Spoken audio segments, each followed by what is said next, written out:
Olá, eu sou a Alice Souza e este é mais um episódio do Café com Prosa, o podcast do projeto Mentoria Estudantil em Enfermagem.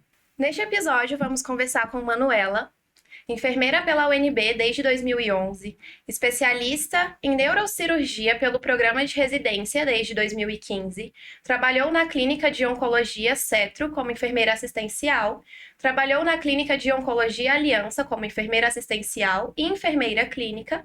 Em 2021, foi convidada pela Oncology para ser supervisora de enfermagem, atuando até julho de 2025. E também estaremos com Tainara Almeida, enfermeira pela UNB, mestre em administração em saúde pela University of South Indiana, especialista em cuidados paliativos pelo programa de residência multiprofissional em CP da ESCS, hoje enfermeira navegadora do transplante cardíaco no Hospital do Coração do Brasil e coordenadora da equipe interconsultora em CP no mesmo hospital. E Tainara foi uma das primeiras mentoras do nosso projeto, assim quando fundou. Sejam muito bem-vindas, Manuela e Tainara. Para começar, eu gostaria que cada uma de vocês se apresentasse brevemente, contando um pouco sobre a trajetória acadêmica e profissional de vocês até o momento. Bom, eu me formei em 2011 pela Universidade de Brasília. Lá na Universidade de Brasília, a gente já teve algum contato com algumas professoras, né, que eram especialistas, que vieram, né, fizeram residência no INCA, enfim, tinham toda essa vivência na parte de oncologia. Foi, assim, o primeiro pontapé para me despertar, né, para onco. Eu sempre gostei muito dessas matérias um pouco mais complexas, né, então já comecei, assim, a me identificar um pouco mais com oncologia. Quando eu terminei a faculdade, né, eu fui pensar o que eu ia fazer da vida, né, como todo formando. E aí eu falei, tinha uma amiga minha que tinha passado na residência do hospital de base, e ela, vem para a residência que é muito legal. Aí eu fui, fiz a prova de residência, passei para residência em neurocirurgia, e fiz os 2 anos de residência. Saindo da residência, eu fui trabalhar no hospital particular de Brasília, na clínica cirúrgica, que era mais ou menos, né, o meu ramo ali dentro da neurocirurgia. No hospital particular, eu descobri que, assim, o mundo é muito diferente do que a gente estuda, né, e do que a gente vivencia dentro da Secretaria de Saúde. A gente que tem uma formação pela UNB, que a gente tem uma formação de SUS, a gente tem toda aquela autonomia para trabalhar, enfim. E quando você vai para o hospital particular, você descobre que o paciente ele é do médico, né? Ele não é seu, você não consegue cuidar dele com aquela eficiência que você aprende durante toda a sua formação. Aí eu fiquei um pouco frustrada e comecei a procurar outra área para fazer, porque eu falei, bom, dentro do hospital particular eu não vou conseguir sobreviver, né? Porque tudo que tinha lá eu fazia ao contrário do que eles queriam. Enfim, aí surgiu uma oportunidade para trabalhar no Cetro, né, que é uma clínica de oncologia aqui. Hoje ela faz parte de um grande grupo, né, que é a Oncoclínicas. E eu passei no processo seletivo e comecei a trabalhar. Foi minha primeira experiência na área. Depois que eu saí de lá, eu fui para outra clínica, também como enfermeira assistencial. E dentro dessa outra clínica, eu tive a oportunidade de trabalhar também como enfermeira clínica, né, dentro da oncologia. Aí, quando eu estava lá, eu engravidei, enfim, tive meu primeiro filho e estava com uma incompatibilidade de carga horária lá, eu acabei saindo da clínica para cuidar do meu filho. Fiquei 6 meses afastada. Foi quando eu fui chamada para assumir a supervisão da Oncology, né, que é onde eu estou até hoje. Aí eu fui supervisora até julho desse ano, mas eu estou com outro filho agora, menorzinho. E aí eu resolvi sair de novo da supervisão, né, por ser uma carga um pouco mais puxada. E eu fui assumir a parte da enfermagem clínica dentro da oncologia, que também é um outro mundo. Depois eu explico um pouco mais. E foi esse o breve resumo. Bom, eu estudei na UNB desde 2012 e durante, acho que no 3º ou 4º semestre, abriu a oportunidade de fazer o programa de intercâmbio do Ciências Sem Fronteiras. E eu me joguei. Até ali eu era enfermeira da emergência. Eu queria tripular o Águia, em São Paulo, o aeroresgate. Fui em 2014 para o Ciências Sem Fronteiras, para a USI, e durante o período de intercâmbio você precisava fazer um estágio. Aí me chamaram para pneumologia. Eu falei, cara, legal, vamos. Me joguei. Não podia fazer pneumologia porque tinha contato com o paciente, não podia ter contato com o paciente. Aí me chamaram para um projeto chamado No Harmony Conversations, que era um projeto de planejamento antecipado de cuidados. E eu falei, estamos aqui mesmo, né? Vamos começar. Então, fiz esse projeto. Meus melhores amigos desse projeto tinham, no mínimo, 55 anos, assim, tranquilo. Era um grupo de uma comunidade que falava sobre morte, morrer e terminalidade. E foi aí que eu comecei a estudar as questões de autonomia, terminalidade da vida. Voltei para o Brasil para terminar a graduação. Terminei a graduação e escrevendo sobre planejamento antecipado, terminalidade, fim de vida. Era isso que eu gostava. Quando uma galera começou, pô, por que você não faz cuidados paliativos? Eu falei, não é meu negócio, eu quero academia, eu quero estudar, eu quero ficar atrás de uma mesa, eu não quero paciente, não quero contato, é triste, é feio, não vou. E daí, na verdade, os cuidados paliativos meio que me chamaram, assim, eu terminei a graduação, voltei pro mestrado, continuei estudando a mesma coisa, veio a pandemia durante o meu mestrado, comecei em 2020, 2019, e quando eu voltei para o Brasil, estava aqui terminando o mestrado, não tinha o que fazer, sem dinheiro, sem emprego, mandei mais de 130 currículos, ninguém nunca quis, então você deu sorte, eu diria. Ninguém nunca quis me chamar nem para entrevista. E falei, vamos fazer residência então, né? Vamos tentar. Não era uma coisa que eu sempre quis, mas vamos tentar. Falei, eu acho que de tudo que tem, atenção básica e cuidados paliativos é o que mais se aproxima do meu gosto nesse momento. Eu já tinha abandonado a emergência. E fui fazer cuidados paliativos. Então, na verdade, eu chego nos cuidados paliativos pela bioética. Eu não chego nos cuidados paliativos pelos cuidados paliativos, né? E, não sei, eu acho que demorou 3 horas na residência para eu falar exatamente o lugar que eu deveria estar. Então, me formei, né? Terminei a residência em 2023. Logo depois, muito apaixonada, assim, gostando muito, aí eu entrei no mestrado em bioética para falar sobre terminalidade, sobre autonomia, o que eu não consegui terminar, acabei deixando para trás, assim. E hoje sou enfermeira navegadora em cardiologia, que teoricamente não tem muito a ver, trabalhando com transplante cardíaco, que tem muito a ver com cuidados paliativos, ainda que muita gente diga o contrário, e coordenando a equipe interconsultora de cuidados paliativos desse hospital, que mesmo por ser um hospital privado, eles identificaram muito a necessidade de uma equipe, né? E eu fui contratada justamente por isso, assim. Eu sei que você não sabe nada de cardiologia, mas você sabe algumas coisas importantes para ser navegadora, né? E depois veio a oportunidade de trabalhar com transplante. E a gente quer tentar fazer dar certo os cuidados paliativos aqui. Então, sou muito grata e é aí que eu me encontro hoje, assim, né? Dividida entre a cardio e os cuidados paliativos, que na verdade é muito cuidado paliativo de todos os lados, assim. É lindo ver a trajetória que levou vocês a escolherem a área de atuação. E, Tainara, o que te levou de fato a escolher os cuidados paliativos como área foi a bioética, de fato, sua integração ali? Foi estudando terminalidade, autonomia, assim, eu sempre fui uma pessoa muito independente. E daí, quando eu penso em fim de vida, eu fico imaginando assim, por que que eu preciso deixar na mão de outra pessoa alguma coisa que eu sempre pensei, eu sempre quis decidir por mim mesma, né? Então, começou aí. E daí a gente entende que não dá para falar de autonomia num país onde a gente não tem acesso, né? Então, antes de ter autonomia para decidir como morrer, a gente precisava ter acesso para viver bem, né? Para morrer bem, né? Ter essa opção também. Então, começou, assim. Eu cheguei pela bioética trabalhando temas de fim de vida, autonomia em fim de vida, e eu acabei sendo puxada para os cuidados paliativos para discutir isso, assim. Morrer bem tem que ser uma opção. Não pode ser... Morrer não precisa ser só...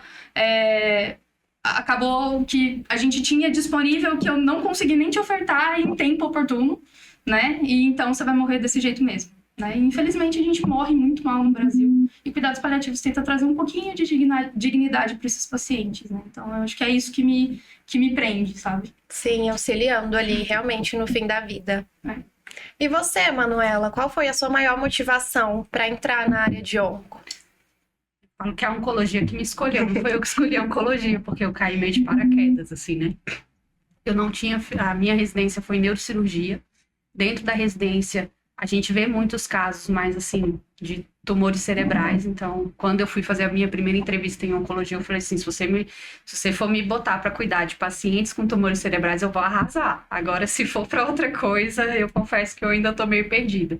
Mas, enfim, nada que a gente não comece a estudar, que a gente não se adeque. E aí eu fui contratada e acabei, assim, descobrindo uma autonomia no enfermeiro que nas outras áreas aqui a gente não tem, né? Então, assim, o enfermeiro na oncologia, ele realmente tem autonomia para poder trabalhar junto com o paciente, para você poder evitar toxicidades limitantes. Você consegue discutir realmente com o médico o que você está fazendo com o paciente, se aquela dose está adequada, se não está adequada, se você tem algum cuidado a mais para você dar. Então, essa autonomia do enfermeiro que me puxou realmente para a área de oncologia e me fez ficar, assim, né? Hoje estamos aqui para prosear sobre oncologia e cuidados paliativos, temas que culturalmente parecem estar muito ligados a mortes e eles caminham juntos, mas não são resumidos só a isso. Vocês podem falar um pouquinho sobre isso? Morte é uma coisa que, ainda que pareça clichê, a gente precisava lembrar que vai acontecer. A única certeza que a gente tem na vida é que a gente vai morrer, né? Quando, como, onde, a gente não sabe. A ideia é que a gente viva bastante, o máximo possível, e que a gente viva bem, né? E eu acho que a conexão que as pessoas costumam fazer de cuidados paliativos e oncologia e morte é porque oncologia é uma doença, um grupo, né? Você diz muito melhor que eu, mas um grupo de doenças que são muito complexas, que graves e debilitantes, né?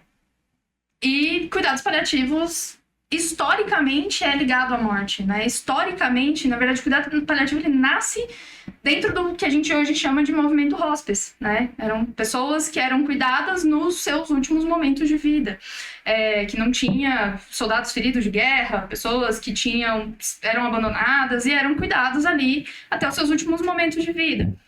Como essas pessoas são cuidadas é o que faz toda a diferença. Mas cuidado paliativo não é só para quem tá morrendo. Cuidado paliativo, na verdade, é só para quem tá vivendo, né? Até morrer, a gente tem um montão de tempo aí que a gente precisa aproveitar. Eu gosto de dizer que o oposto de vida não é morte. O oposto de morte é nascimento. A gente nasce, a gente vive uma vida inteira e depois a gente morre, né? Então, o que a gente vai fazer nesse período, esse breve momento, assim, entre nascer e morrer, é o que vai dizer quem a gente é, o que a gente vai levar de história, quem que a gente vai impactar. E é aí que tá a atuação de cuidados paliativos, né? Principalmente, assim. Eu vejo que dentro da oncologia a gente ainda tem muito, né, essa história do cuidados paliativos entrar somente no último momento do paciente. Infelizmente, a gente ainda não tem uma cultura bem difundida de cuidados paliativos, porque, enfim, várias classes ainda não conhecem, né, quais seriam as atuações e tudo mais, mas o paciente oncológico, por ser uma doença, hoje em dia, graças a Deus, devido a muitos tratamentos, né, que a gente já tem, imunoterapia, enfim, terapia-alvo, são terapias que diminuem muito o efeito colateral do paciente, diminuem muito a toxicidade, então ele consegue levar uma vida boa durante muito tempo. Então, assim, ele acaba virando um paciente crônico mesmo. E o paciente crônico, ele deveria ser assistido pelo cuidado paliativo, porque a partir do momento que você né, dá o diagnóstico ao paciente de uma doença que você sabe que não vai ter cura, aí que o cuidado paliativo deveria entrar. E hoje em dia a gente vê o oposto, assim, né? Que o cuidado paliativo, ele só entra realmente no final, quando o paciente já não tem mais nada, né? Assim, nenhum tratamento, nada. Então vamos paliativar o paciente. Mas aí ali ele já sofreu, ele já sentiu dor, ele já teve dispneia, ele já estava na casa dele passando mal, enfim. Então deveria ser mais casado hoje em dia, né? Do que ainda é. Eu gosto de dizer assim, quando que entra o cuidado paliativo? A definição nova que a gente tem de cuidado paliativo é doença ou condição crônica que pode levar à morte. Aí eu gosto de brincar e tem um podcast muito legal sobre isso que fala qual é a principal causa de morte que a gente tem? Vida.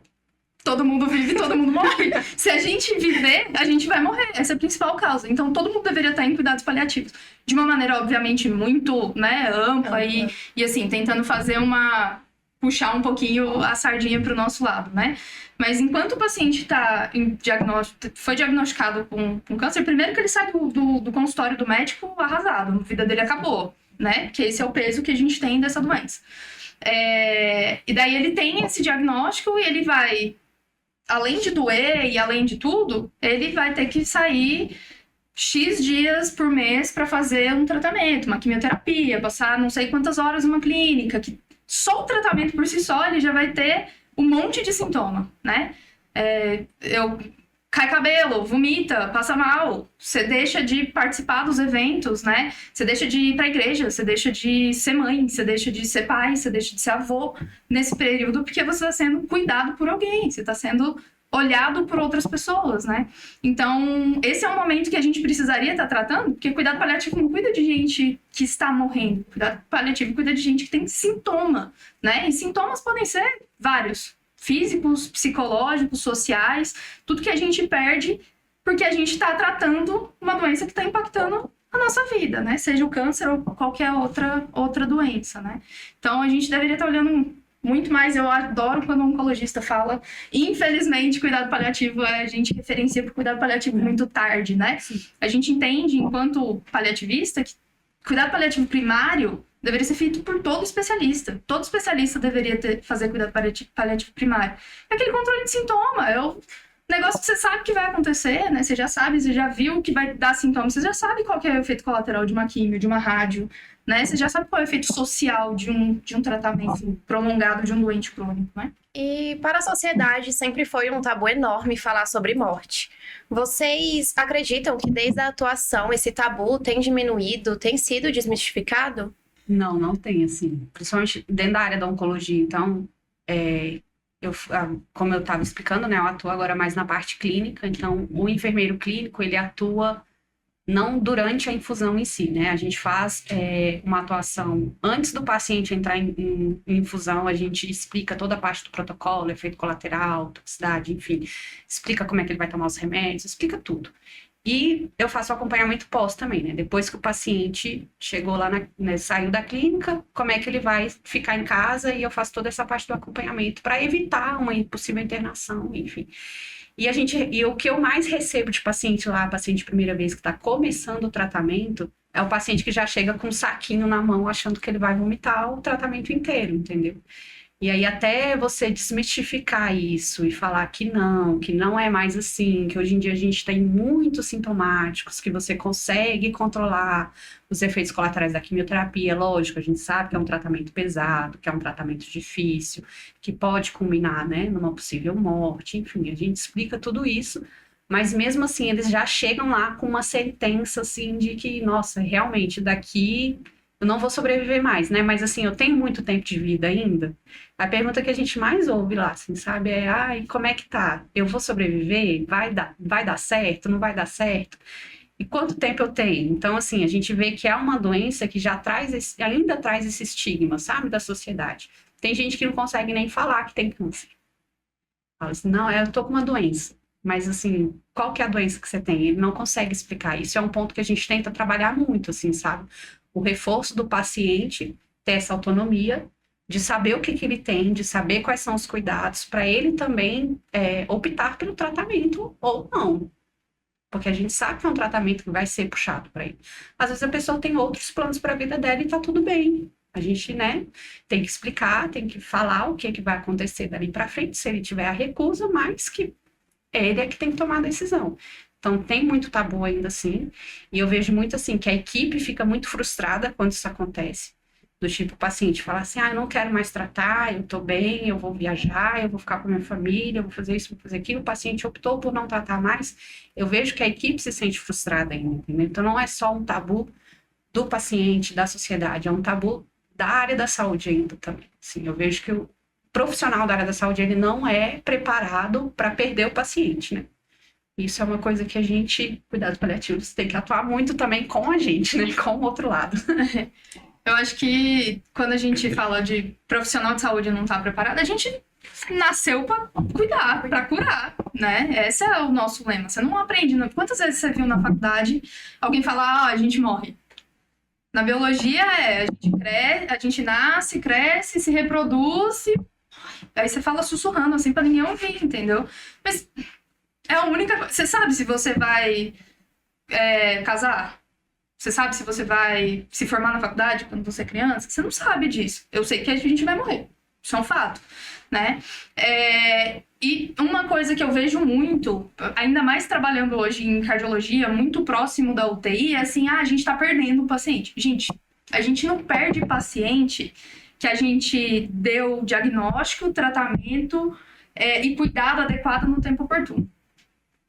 A doença seguiu o fluxo dela, né? Eu perco paciente quando eu não diagnostico, não preveni, não diagnostiquei e não tratei esse paciente em tempo adequado. Aí eu perdi ele. Aí sim é frustração. A gente não perde. Não dá para guerrear com um negócio que é programado para acontecer, né? Assim, claro, a gente sabe que tem muito câncer evitável, a gente sabe que tem muita doença evitável, mas a gente tem que morrer de alguma coisa, né? Então, não é perder, né? Eu falo assim, quando o desfecho esperado é óbito, a gente não perdeu. Agora, quando o desfecho esperado é óbito e você deixa o seu paciente morrer com dor, sofrendo, longe de família, se é assim que ele deseja, aí pronto, aí você fez o negócio todo errado mesmo, né?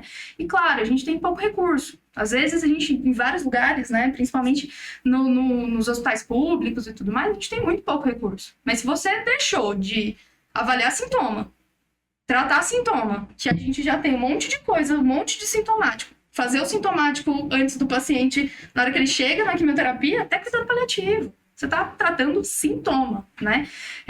E a gente não sabe o que vai acontecer ali do lado, né? Tem alguns pacientes que eu aprendi, assim, a ouvir várias lições, assim, de paciente que falou assim, minha filha, eu tô com medo. Eu falei, claro que você tá. As pessoas que morrem, né, dependendo do que a gente acredita enquanto espiritualidade, elas não voltam para contar pra gente como que é do outro lado. Então, assim, tudo que você tá fazendo pela primeira vez dá medo, né? A gente não sabe o que vai acontecer ali do outro lado. Então, é claro que eu tô com medo. Eu também estou com medo por você. Eu também não sei o que vai acontecer. O que eu posso dizer é, eu tô aqui do teu lado.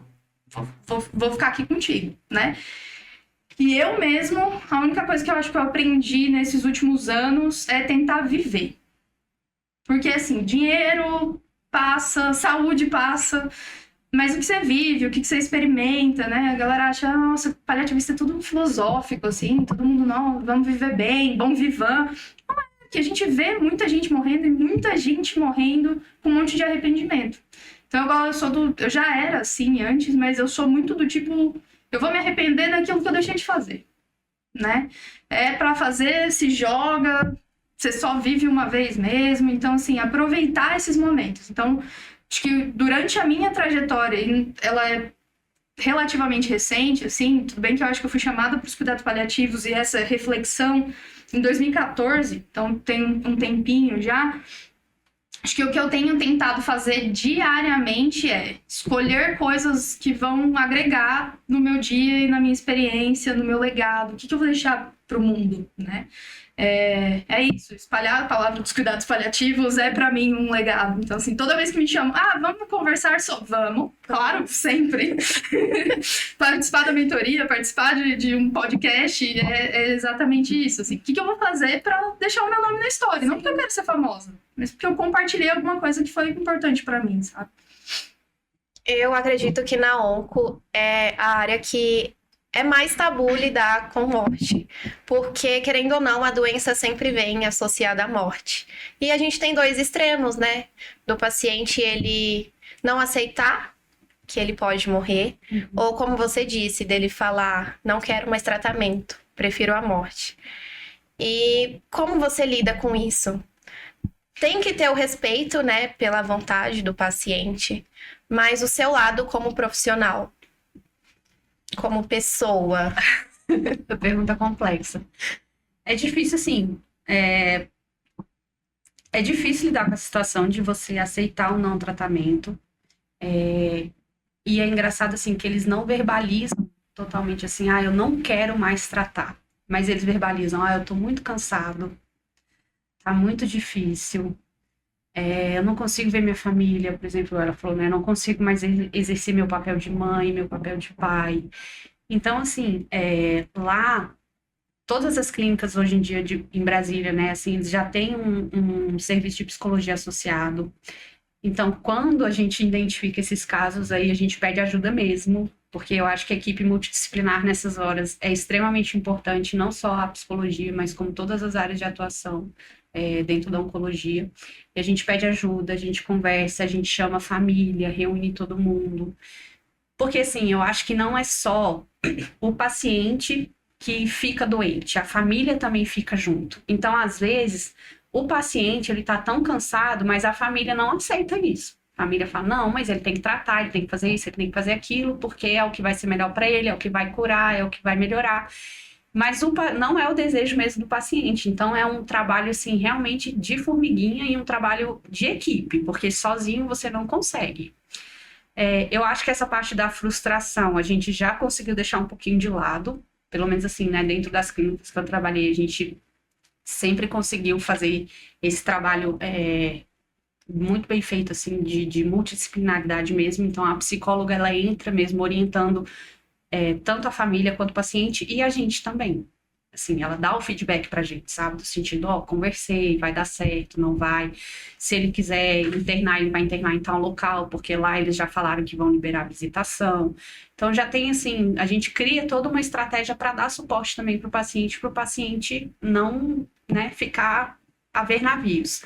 Infelizmente, a gente não tem equipe de cuidados paliativos dentro das clínicas oncológicas, a não ser nas clínicas, né, que às vezes tem um hospital associado, e aí realmente dentro do hospital, às vezes eles têm, mas o cuidados paliativos ainda está muito inserido dentro do contexto hospitalar. Você pode até me corrigir se eu estiver errada, mas dentro de Brasília eu não vejo ainda um centro de infusão que tenha cuidados paliativos associados, né?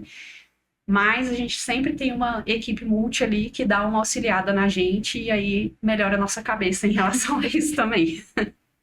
Eu acho que em relação à equipe de cuidados paliativos, a gente tem muitas equipes interconsultoras, a gente tem visto bastante profissional trabalhando, né, principalmente médico, por conta de algumas autonomias que tem, né, o médico acaba tendo essa autonomia para trabalhar com o paciente fora desse ambiente.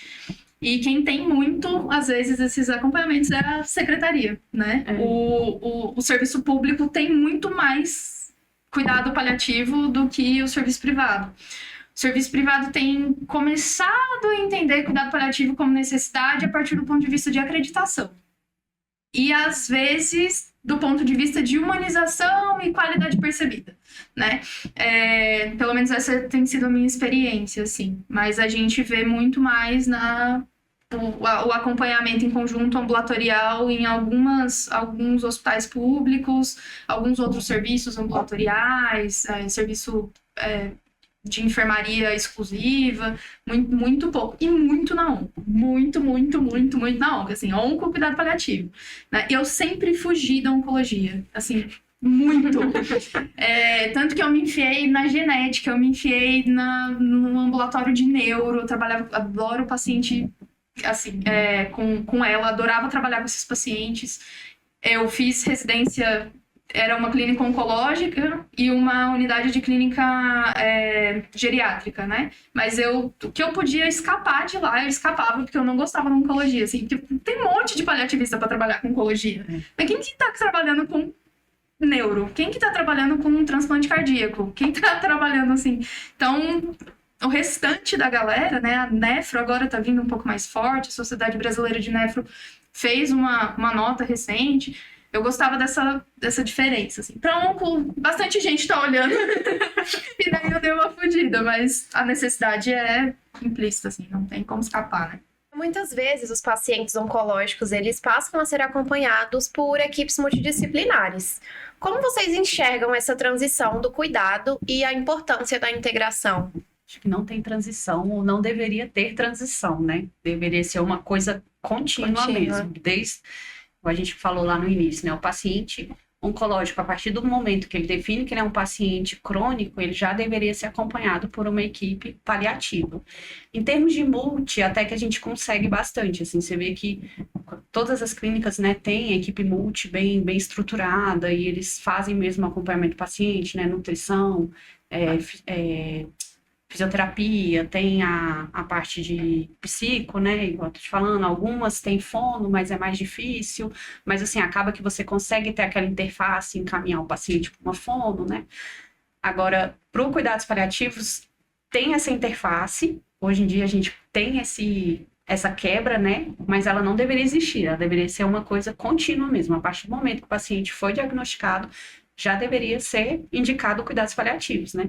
Infelizmente, a gente consegue isso hoje? Não consegue. Mas vamos caminhar para um mundo perfeito, quem sabe um dia, né? Eu acho que a gente vai dar um jump, na verdade, a transição, assim. A gente vai conseguir ter cuidado paliativo primário na especialidade e na hora que o negócio ficar, né? Eu preciso de um especialista, a gente muda, né? Eu espero que isso aconteça. Sim. Que a gente consiga fazer cuidado paliativo lá do comecinho com o especialista. Igual a gente fala. Você tá lá na UBS, seu paciente chega com pressão alta. Você manda ele pro cardiologista? Não, pô. Não. Você cuida dele lá na UBS, é um clínico geral, ou é o médico da família, né? Ele vai cuidar, né?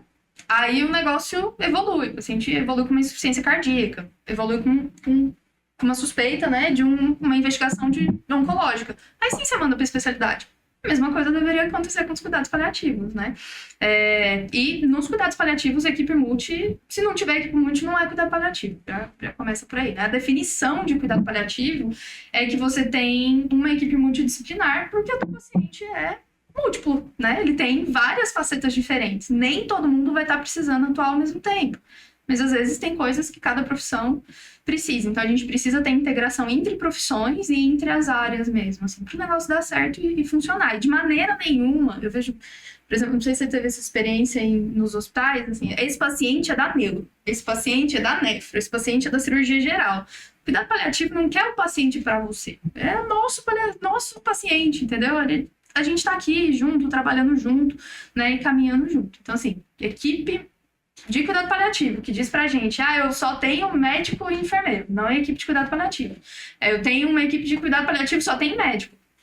Você é médico paliativista, você não é equipe multi, né? Às vezes a gente precisa fazer o bloco do eu sozinho, até que chegue mais gente, até que você convença, diretoria, gestão, nananã. Mas tem que ter todo mundo. Mesmo que eles não saibam que eles estão atuando em cuidado paliativo, você tem que dar uma puxadinha assim, vê melhor isso aqui que você manja. O que você acha que a gente pode fazer? E trazer essa galera pra dentro mesmo. É assim que nascem as equipes de cuidados paliativos mundo afora, geralmente. O cuidado em saúde, ele realmente exige um olhar integral. E vocês trouxeram um pouquinho sobre isso, da importância da equipe multi para atuar em diferentes áreas e o quão importante é para o paciente. E agora vocês poderiam compartilhar alguma experiência marcante, um caso, uma situação, um aprendizado que vocês tiveram na área de atuação de vocês? Um caso marcante é muito, muito difícil, assim. Eu sei que meu primeiro dia de residência, eu tenho algumas pequenas histórias, eu acho, assim, mas meu primeiro dia de residência, eu tava afastada da assistência fazia, sei lá, 3 anos, não via paciente fazia uns 2, 3 anos, assim. E daí eu andando lá no corredor com a minha dupla, aí a familiar chega, chama, oi, tudo bom? Você pode dar uma olhada nesse paciente aqui? Lembrando, eu não fazia cuidado paliativo. Os pacientes e os acompanhantes, eles já sabiam como funcionavam as coisas. Você pode dar uma olhada, acho que era o pai daquela acompanhante. Falei, tá bom. Aí eu olhei, o senhor que tava internado há bastante tempo, deitado, e eu olhei assim, falei, caraca, ele não tá respirando. Aí você olha pra um lado... Eu reanimo, eu não reanimo, aí eu, o que eu faço? Nem sabia que reanimava. Eu nunca tinha reanimado o paciente. Assim, nunca. Eu fui ter a minha primeira experiência de parada há muito tempo. Aí eu peguei, assim, discretamente no pulso, aí eu peguei o esteto, primeiro dia de residência, você com certeza tá com o seu esteto no bolso, aí eu literalmente ouvi o último batimento daquele paciente. Aí eu, só um minutinho, vou chamar o adulto responsável, assim mesmo, aí eu bati na sala do médico, assim, que o enfermeiro que tava no plantão tinha acabado de sair, alguma coisa assim, aí eu fiquei meio perdida. Bati na sala do médico, eu já conhecia alguns profissionais dali, eu falei assim... O paciente parou. Aí as pessoas me olharam. Aí uma médica incrível, uma geriatra. Geriatra não, geriatra. Olhou pra mim e falou assim, aqui os pacientes não param, aqui eles falecem. Que era um hospital de cuidados paliativos, né, em fim de vida. né? Então, era uma enfermaria exclusiva de pacientes que estavam tratando sintomas de fim de vida, né? Aí eu, né, tapa na cara, assim, é que os pacientes não param, eles falecem. Não é inesperado, eu espero que isso aconteça. Isso me marcou muito, porque eu desesperei completamente. A acompanhante não. A acompanhante ficou plena, porque ela sabia, ela tinha sido acolhida, isso já estava esperado, né? E outro caso que eu acho incrível do que é cuidado paliativo, assim, era uma paciente com diagnóstico de um câncer de mama metastático com meta em sistema nervoso central, paciente jovem, tinha acho que uns 48 anos, e ela chega no meio de 2021, no meio da pandemia ali ainda, né, assim, e não, a gente judicializou essa vaga nesse hospital, porque a minha mãe é do Rio, e ela veio pra cá, essa paciente estava internada no hospital de base, e eles não deixam ter visita. E a gente precisa ver, porque minha irmã tem 24 horas de vida. Então a gente judicializou pra isso. Minha mãe tá chegando e ela precisa ver. Eu falei, tá bom. E essa paciente fazia umas apneias horríveis, assim, 40 segundos de apneia, um negócio absurdo, e que eu segurava meu ar junto com ela. E falei, a qualquer momento essa paciente vai falecer. E a mãe dela não chegou ainda. Tipo assim, como? Não pode, entendeu? Aí, na mesma tarde, internou uma senhora de 92 anos, que, bom vivant, completamente bom vivant. E a primeira pergunta que ela fez a gente fazer a admissão multi para nutrição é: que horas vem meu café? 4 da tarde. Que horas vem meu café? A gente, não, calma aí, a gente vai dar um jeito, nem que eu vá passar um café para a senhora. 92 anos, acho que era um câncer de pulmão. E ela chegou e ela conversando, levantando no banheiro, tal, não sei o que, tacando terror na unidade, com 40 minutos de internação. Aí beleza, fechou o plantão, no outro dia a paciente da enfermaria tal faleceu. A mãe dela chegou a tempo? A galera olhou pra minha cara, que mãe? A paciente tem 92 anos. Eu falei, mas ela tava bem. Ela tava pedindo café pra todo mundo, nananã. Eu falei, você não sabe o que tá por dentro, né? Eu falei, tá, mas e a outra paciente? Foram 2 meses sem alimentação integral, né? Então, lembrando das indicações e tudo mais, sem via alternativa. Ela despertou, ela ficava muito comatosa, assim, mas em um momento ela despertou, esse paciente de 48 anos. Despertou, pediu suco de uva e macarrão. E a gente, caraca, como que a gente dá macarrão para essa paciente que completamente disfágica, assim? Vamos dar macarrão. Fizemos uma sopa de macarrão lá, ela comeu, foram 2 meses internadas. A mãe, os filhos, os netos, todo mundo teve a oportunidade de se despedir dela. E essa história, assim, é muito marcante, porque quando a gente fala... essa família tinha conhecimento de um hospital que naquele momento, na verdade, era mais humanizado do que ia trazer o conforto para eles, era a visita da mãe, que precisava se despedir dessa filha. E daí, quando eles procuram esse lugar, e daí você fala, caraca, 24 horas de vida, eu tenho 24 horas para fazer alguma diferença aqui, tentar fazer alguma coisa por esse paciente. E esse paciente dá um baile na gente, porque a gente realmente não sabe quando a gente morre.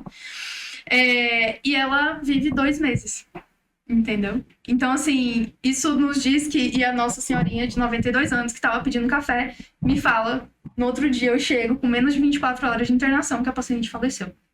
Então, essa pra mim, algumas coisas que me fazem lembrar o porquê que eu faço isso, né? Cuidado paliativo associado a terapias que trazem benefício, prolongam a vida do paciente. A gente tem estudos antiguíssimos que diz que cuidado paliativo prolonga a vida do paciente. Então, você quer dar sobrevida para o seu paciente, associa a terapia que funciona com cuidados paliativos, seu paciente vai sobreviver mais tempo. Você quer dar sobrevida, dias a mais, e com muito mais qualidade, associa isso a cuidados paliativos e a gente tem o melhor dos cenários, né? Não vou dizer que perfeito ainda, porque não tem como. No meu caso, eu acho que eu não tenho um caso específico, assim, marcante, mas a gente recebe N mensagens fazendo acompanhamento dos pacientes, né? Assim, de pacientes que vão a óbito e o acompanhante volta na clínica só para dar um abraço e agradecer o cuidado, assim, sabe? Então, acho que na área de oncologia, acho que na área de cuidados paliativos também, você ter esse acompanhamento cronicamente do paciente, né, faz toda a diferença, porque tem paciente que chama para ir para um churrasco na casa dele, para tomar café na casa dele, e fala, nossa, eu tô te esperando lá pro meu aniversário. Eles, assim, realmente acham que você é da família deles, entendeu? É um pouco, assim, difícil, às vezes, você lidar com a situação, fazer eles entenderem, né, que você não é um membro familiar. Às vezes é um pouco difícil. Mas esse carinho e essa reciprocidade também diz muito sobre o nosso trabalho, né, sobre o nosso cuidado, sobre o nosso respeito ali, né, durante aquele momento, durante tudo. Então, já recebi vários acompanhantes mesmo que voltaram para poder dar um abraço na gente e dizer, né, nossa, muito obrigado por todo o cuidado que você deu para minha mãe, para o meu pai, para o meu filho, enfim, né, para quem a gente cuidou ali naquele momento. Para finalizarmos, que mensagem ou conselho você, Manuela, gostaria de deixar para os nossos ouvintes que se interessam pela onco? Estudem muito. Porque é uma área que exige muita atualização, né? Cada dia surge uma medicação diferente, com uma terapia diferente, com um alvo diferente, e um nome, assim, mais bonito que o outro. Então, é uma área que exige muito estudo, muita dedicação, mas também é uma área muito gratificante, assim, né? A gente consegue realmente ter o retorno, a gente vê o retorno do nosso paciente, tanto naqueles que se curam, e, né, e fazem a festa de celebração de última químio lá na clínica, a gente tem, né, essa cultura, né, de festejar a última quimioterapia do paciente. Então, é muito gratificante você ver isso, você ver ele passando por todo aquele momento e realmente se curando. E o paciente também que cronifica e evolui a óbito, pelo menos assim, a gente consegue ter esse acompanhamento, a gente consegue dar uma qualidade de vida para o paciente, e a gente sabe que ele foi bem cuidado no tempo que ele esteve nas nossas mãos, né? Então, estudem bastante, é uma área excelente, eu indico para todo mundo. O mercado de trabalho é ótimo. A gente tá tendo cada vez mais câncer, né? A gente tá tendo cada vez mais casos. Você não trabalha no final de semana, de segunda a sexta. Na área da saúde é um diferencial.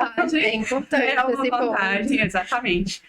Não, tô brincando. Tem clínica que funciona no final de semana, mas assim, a maioria dos ambulatórios de quimio é ambulatorial, né? Então, realmente é de segunda a sexta. E é uma área, assim, nossa, que dá um retorno, assim, muito bom. Mas é uma área muito complexa, assim, né? Exige um estudo constante mesmo, uma atualização constante. E você, Tainara, o que deixa para os ouvintes sobre cuidados paliativos, que é uma área tão importante no cuidado, mas ela é tão pouco abordada durante a graduação? Eu acho não tem tanto retorno financeiro.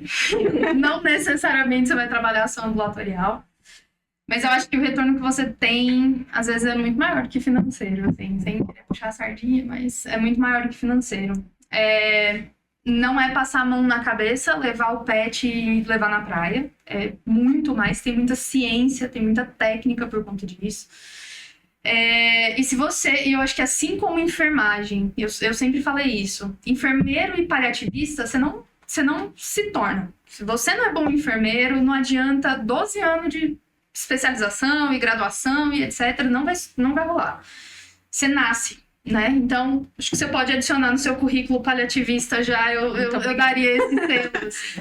Mas você nasce, né? E não é filosofando, é porque você precisa de alguém que consiga olhar para dentro de outro alguém, né? Então, assim, o plantão tá caótico, o mundo tá caindo, as coisas vão acontecer, mas às vezes você precisa passar o olho rapidinho e falar, caraca, essa pessoa que precisa do meu momento. E às vezes a terapia que você precisa é eu ouvir, é eu escutar, né?